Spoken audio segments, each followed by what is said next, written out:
Once upon a time, Katie Couric was the longtime host of NBC's Today Show and then the first female solo anchor of an evening news broadcast while she was at CBS. She then went on to start her own daytime program at ABC, and today, as Yahoo Global News anchor, Katie is at the forefront of reinventing TV news for a new generation of digital consumers. Just last month, Katie received the Pat Mitchell Lifetime Achievement Award at the Women's Media Center. So who better to moderate this morning's opening keynote conversation than our very own esteemed Executive Vice Chair, Pat Mitchell. Before they take a stage, let's take a short look at a video of Katie's recent work at Yahoo.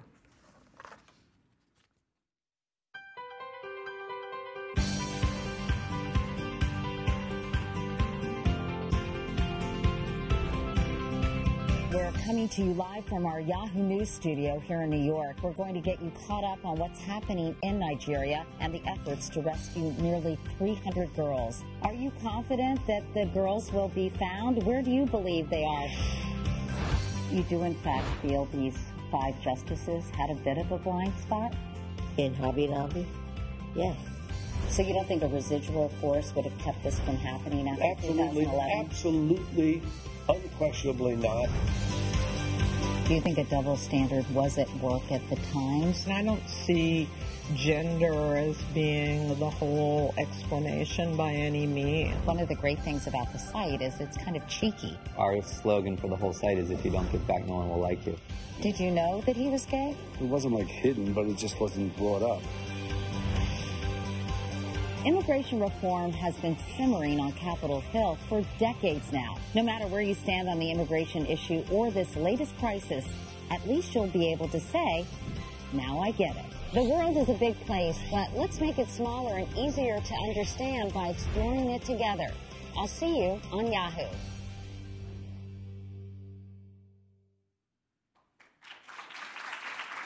Please welcome to the stage Katie Couric and Pat Mitchell.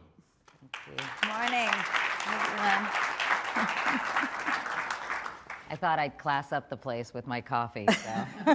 We could have at least given you a glass cup. That's okay. Saying Hi, good morning, Katie, is something that many of us in the audience who live in the U.S. are quite accustomed to saying and to hearing. Because as Maureen indicated, for many, many, many years, we started our mornings with Katie as one of the youngest people ever to have a critical anchor role on a network, just the first of the barriers that she has burst through in her career, demanding even then an equal role with her much more experienced at the time co-anchor Bryant Gumbel. I'm going to talk about you for just a few minutes. Okay. To give a little context, during those years, Katie proved her storytelling to be the kind of authentic, trustworthy, on the front line stories, asking the questions that you and I would have wanted asked, from natural disasters, hurricanes, earthquakes, to mass shootings, to the national tragedy of 9/11. Katie was there on the front lines. Also during this time, you experienced a personal tragedy, the loss of your first husband to cancer, and turned that loss into a national campaign that raised such awareness about the preventative measures for colon cancer that there's something physicians all over the world call the Katie Couric effect, and also raised $300 million for cancer research. So I wanted to, yes. There is, as Katie likes to say, so much more to the story of Katie Couric than just someone who has been a presence in our lives, telling us the stories in a way that mattered and had great impact. So it's great to see you here, and to see now that you are telling stories in a different way, well, maybe not in a different way, but on a different platform. And if there was anyone that we could have selected who understands what that means to report stories, to do interviews, to bring us the issues that matter in an entirely new digital platform, and looking at the perspective of having done it on all the others. It's you. So let's start there. Okay. What are the differences for you and being the global anchor of Yahoo News and the stories that you tell from the way you told them at CBS Evening News or on NBC's Today Show or the Katie Couric Show? Well, you know, a good story is a good story is a good story, I think, in many ways. And I think that we're actually, I don't necessarily understand it, but I'm in the process of trying to figure it out. You know, I thought, while I feel so privileged to have had the career I've had in television and hope that, you know, that I'll be able to straddle both worlds eventually and have some of the work that I'm doing on Yahoo also appear on television. I think you have to get on as many platforms as possible. I mean, it's no secret or surprise, especially to this audience, that the landscape has changed dramatically and shifted so much since I started in television back in 1960. And, you know, I think... Just don't tell them I was your mentor. Okay, I won't. I hate when people who look about my age say, I grew up watching you. And I'm like, really? But anyway, you know, so I think that what's been exciting for me to go to a place like Yahoo is I have complete freedom to really pursue the stories I want to pursue and do the stories I want to do. And without kind of this word that I constantly heard, particularly when I did a daytime talk show, when I'd come up with ideas like, let's do military, let's do sexual assault in the military. That's such an important issue, and we could really dig. And you know, oftentimes they'd look at me and say, it won't rate. Mm-hmm. And so for me, I'm able to do elevated work about important issues that I think deserve attention. And I think these issues are increasingly hard to convey on television, because I think as the landscape has become more fractured, things have gotten more mass, and I think that some of the things that are more sort of intellectually challenging or maybe a little more serious aren't getting as much attention as they need to get on television. There's obviously great work being done on television still, but I think the kinds of things that I want to do, it was getting increasingly difficult to find a home for those. And so I'm in the process. I've really only been at Yahoo in earnest since June, because I was doing my talk show, and it was very difficult for me to do 2 shows a day and then do a lot of work for Yahoo. And you know, it's just been really fun. As a friend of mine said, it must be exciting to be in a place that's optimistically expanding instead of managing decline. And so I'm doing things like World 3.0, where I talk to Matt Damon about water.org and water credits, or One World Football, where a man has developed a soccer ball that's indestructible, because play is such an incredibly important part in the developing world. And soccer balls last, I think, an average of 2 minutes because of the terrain that the game is being played on. But soccer in many of these countries and among a lot of these people provides a place where they gather around and talk about all sorts of issues, and can talk about AIDS and talk about girls and gender equality and all sorts of things. So, you know, I'm doing stories like that. I'm doing interviews with people like Ruth Bader Ginsburg and John Kerry, as we just saw.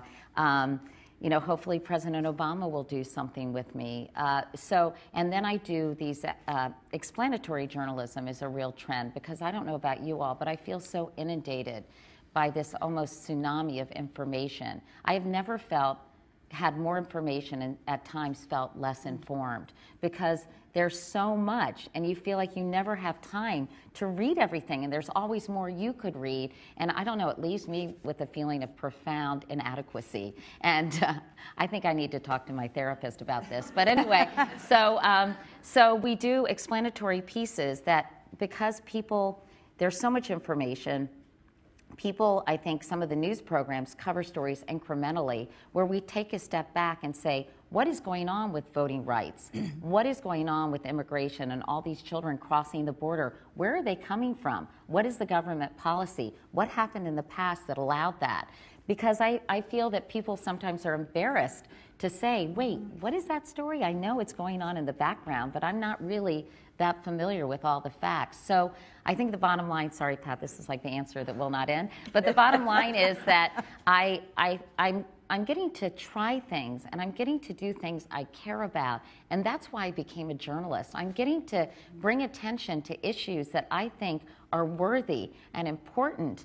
And you know, it's a scary, complicated world out there, and I feel that we need more people covering the kinds of stories that I've been allowed to cover on Yahoo. And this is why having your voice there is so important for the rest of us who get to be in the audience. And just since June, there are already 1 million people going daily. Well, Yahoo has 800 million unique users going to their homepage every month. Yep. Not every day, I wish, but every month. And you know, what's been very gratifying is we're definitely finding an audience. Now, it's challenging because for the very reasons I just outlined, there's so much out there, so much information. And you know, but I'm trying to kind of do multiple platforms, whether it's discovering my work through Twitter, through social media, through things going viral. You know, there's a whole new art and world out there in terms of getting information and stories disseminated to a mass audience because everything is increasingly niche.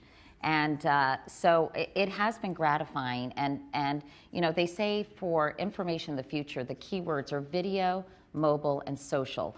Homepages are becoming less significant, although obviously I'd like to marshal all the power and influence of the Yahoo homepage. Discoverability, we're still trying to figure that out. Some of my friends say, I'm having a little bit of trouble finding your work. So these are all things that we're working on with not only an editorial staff, but with all these product people, because in technology, the product people are obviously the ones who are often behind, you know, controlling the show. So I've made good friends with the product people. Yes, and that's very key. You've mentioned so many of the innovations already that I want to unpack just a little bit more, because it indicates a couple of very significant differences for storytellers and people who are interested in reaching audiences, as we all are with stories. One of them is that you have more control and that you have less of the tyranny, as we refer to it, of ratings and time. You now have more time and more control. Yeah, you know, it was so exciting. 2 days ago, there was a story I read about in North Carolina that I thought, wow, this is a really interesting story. It hasn't really gotten national attention.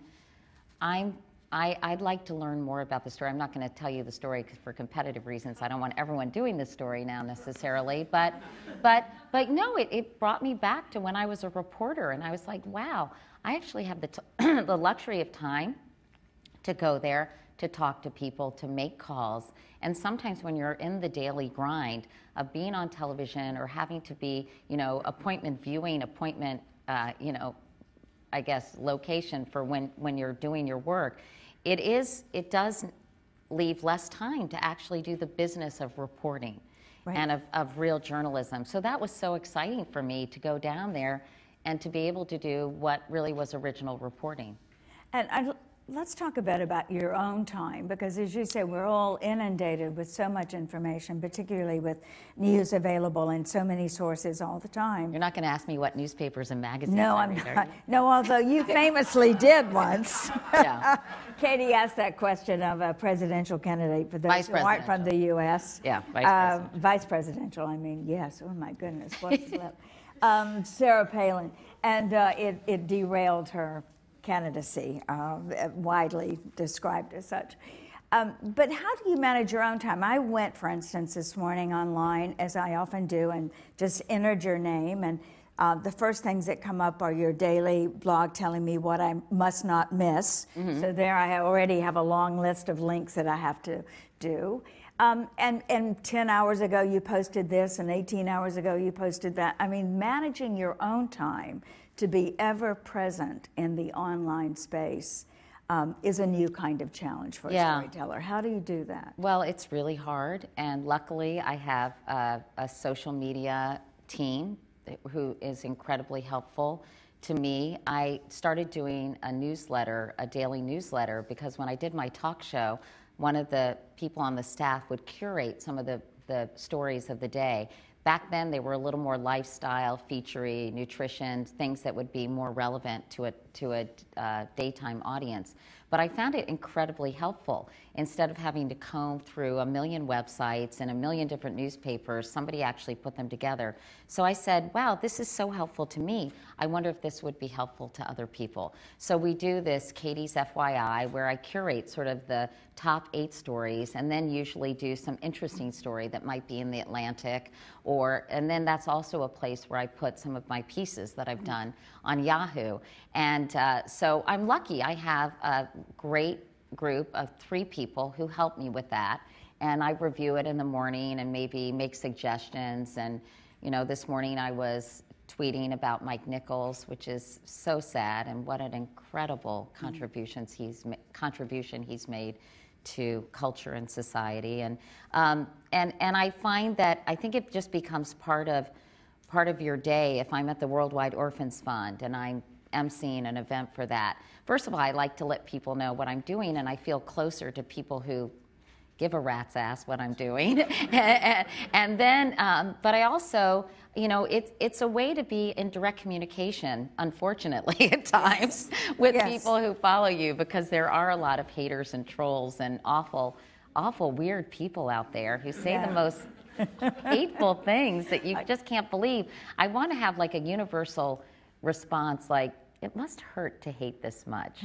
But then I think they'll get off on that, and they'll be very proud that I even responded. So I just block them in general, but especially if they're profane. But you do you have a questions place on your page where I saw people asking a lot of very personal questions. Yeah. So you can't respond to everything. But what you have had to respond to in terms of the different ways you tell stories is that you are, in large part, dealing with a different audience, a different demographic. So how does that shape your thinking about the stories that you do? Well, you know, I've always thought a good story is a good story, not to paraphrase Gertrude Stein for the second time. But, you know, I just think that, you know, I do things that I think are interesting that, you know, I use my daughters as a barometer.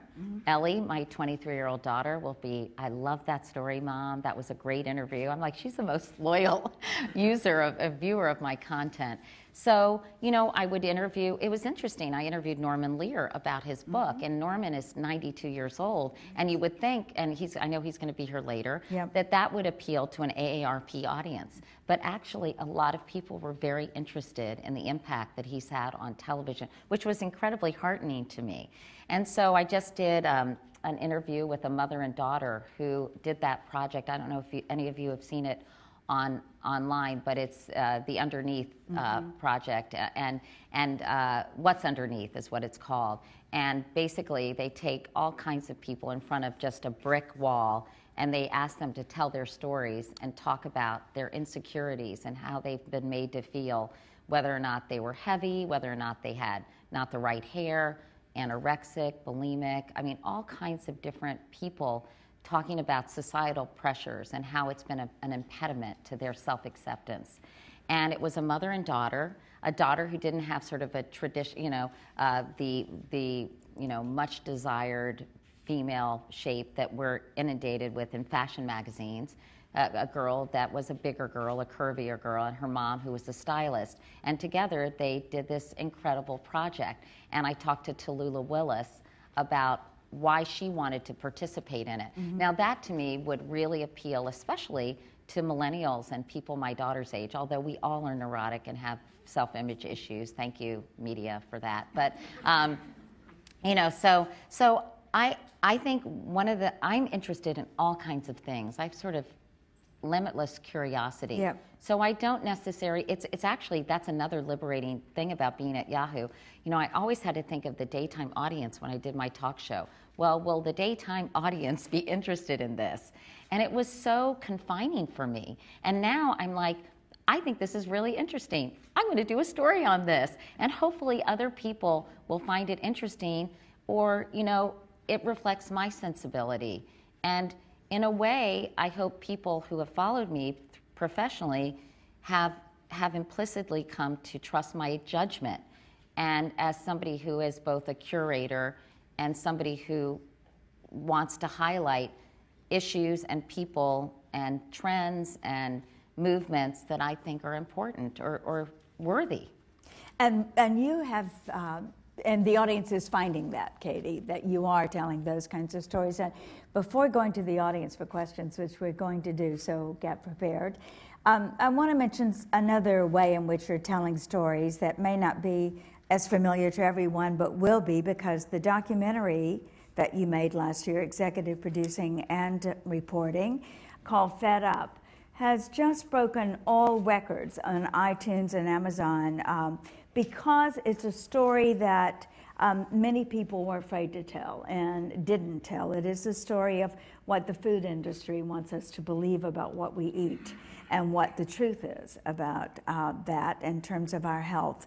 So there's another whole form of storytelling with a different audience in mind and a different way to tell it. Yeah, you know, that would have been incredibly difficult to do if I was on commercial television right now. If I was anchoring the Today Show and I did a documentary basically trashing the soda industry, you know, they would be like, what? Because obviously there are a couple companies that basically manufacture and own every kind of food in America.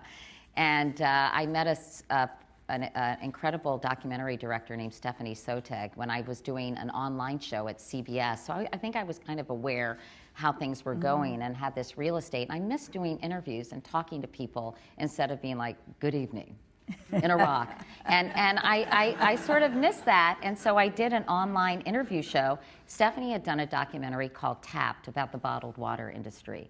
And I thought it was so interesting, but she had a very difficult time getting any exposure for it because, you know, a lot of people, you know, they're big advertisers, very powerful, the food industry.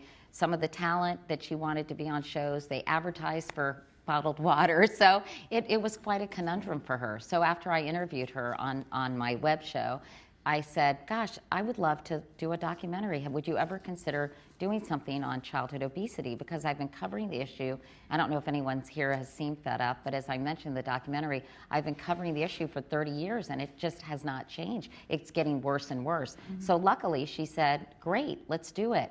And it was such a gratifying experience, Pat, because the ability to do a 90-minute, really careful examination of when the obesity crisis really took hold, which was, by the way, in the late 70s with the McGovern report, and then with the advent of low-fat food, which meant high sugar. Because as one of our experts says, when you take out the fat, it tastes nasty like cardboard, so you pump in the sugar. And the fact that sugar consumption has increased dramatically, so much so that in 1980 there were 0 cases of type 2 diabetes among adolescents. 2010, 57,000 cases of type 2 diabetes, adult onset diabetes in adolescents. Anyway, so it was just such a fantastic experience, and I've gotten such great feedback, and it was so impactful, which isn't really a word, by the way, but it was so impactful. I think it's become one because everyone says it, that now I'm doing one on guns, and I'm doing one on dying in America about sort of the process of death and how we talk about death and treat death and end-of-life conversations and how death is sort of treated in other cultures.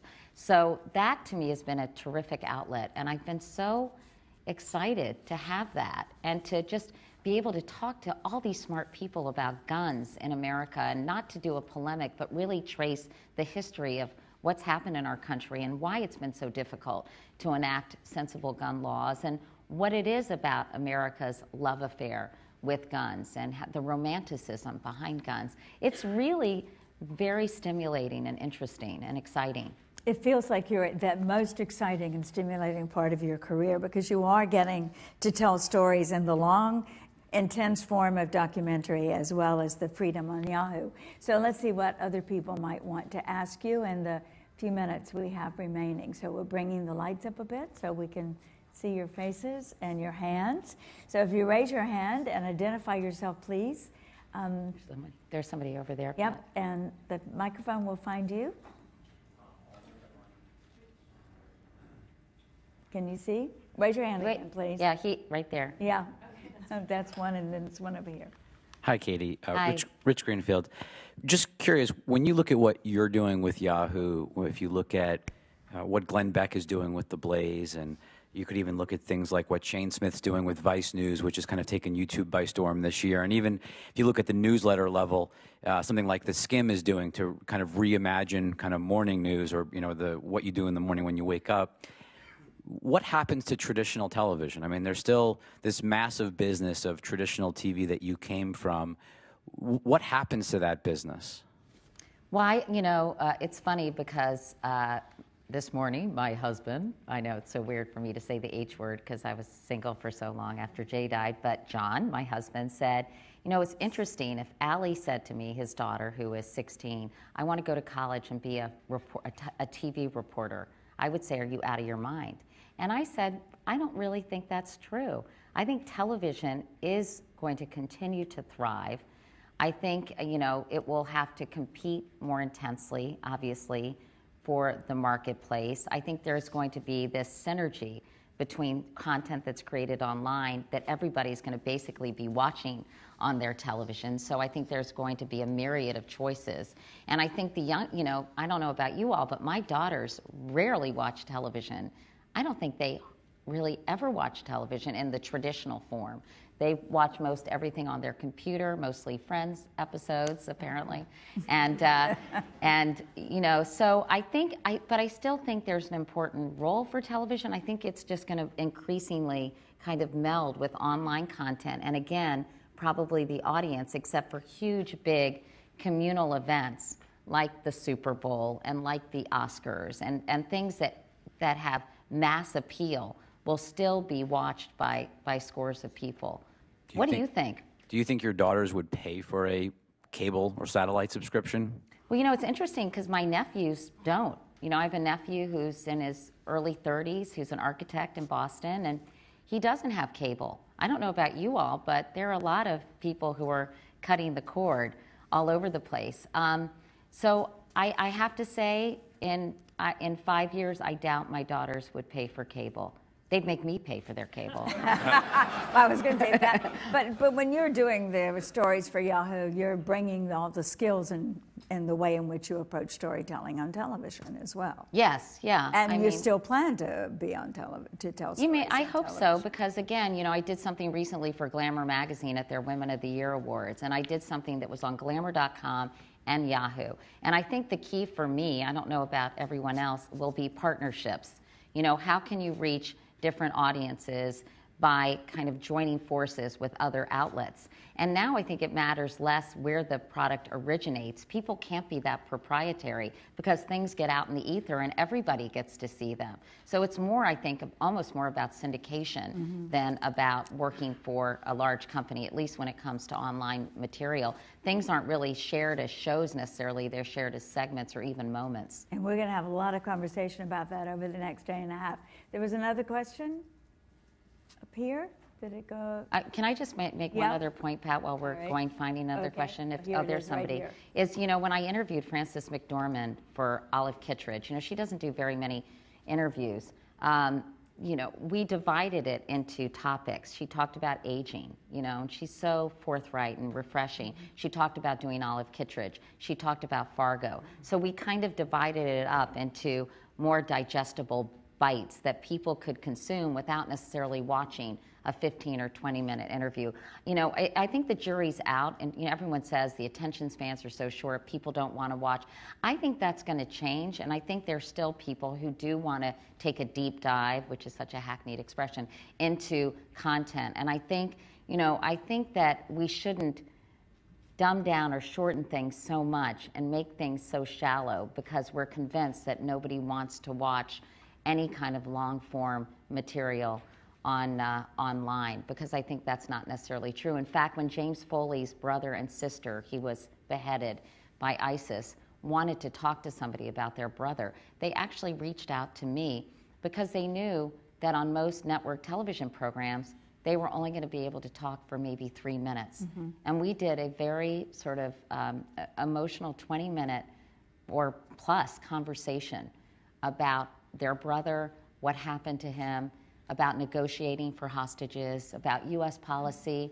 And so I do think there's a place for more in-depth conversations. At least I hope so, because I think it's a very bad reflection on us as a society if we just want things that are 15 seconds long, and we're not willing to learn and become an educated electorate, which I think is so key to a democracy. And there's so much more freedom for you doing that at Yahoo News. One final question, which we will have to make the final one to I think say. that hi, did you have a question? Make it quick, because we are in our last minute. Yeah, well, I'm Kate Hurst from Sarah Lawrence College, and I teach in the Women's History program, and you are such an amazing role model for young women and all women. Well, thank you. That's a nice Yeah, and I was curious about what advice you would give sort of young, up-and-coming women who might be interested in getting into journalism. I imagine the internet is kind of the place to go, but we're so bombarded with the Twitter and the this and the that. What advice would you have for Well, it probably goes back full circle to what this is all about, which is learning how to tell good stories, learning how to elicit good stories, learning how to write. I'm shocked at the writing abilities, quite frankly, not to sound like, I'm 95 years old. Or the lack of them. Yeah. I mean, it's really, I think writing is such an art and so important that people really need to focus at a time when liberal arts are being besmirched across colleges. And even though my daughters both are studied American Studies and history, and I just think it's critically important. So I think be curious, always ask questions, and try to find good stories. And then tell them in a way that hone your craft. I think there always, hopefully, is going to be a place for good storytelling. It may come in a host of iterations, but I think if you focus on the basic skills and the importance of knowing how to do it, hopefully there will be a place for that kind of work, whether it's in the New Yorker, on Vice, on Yahoo. I mean, hopefully, it's just we're in such a transitional time, but hopefully the cream will rise to the top. But the people who will do well are the people who are good. So focus on becoming good. Thank you. And I think that just about sums up this interview in the best way we could say. And the advice I would add to that is find Katie Couric wherever she's telling her stories. Yes, watch please. them and learn from them. Thank you very much. Thanks, Pat. Thank you.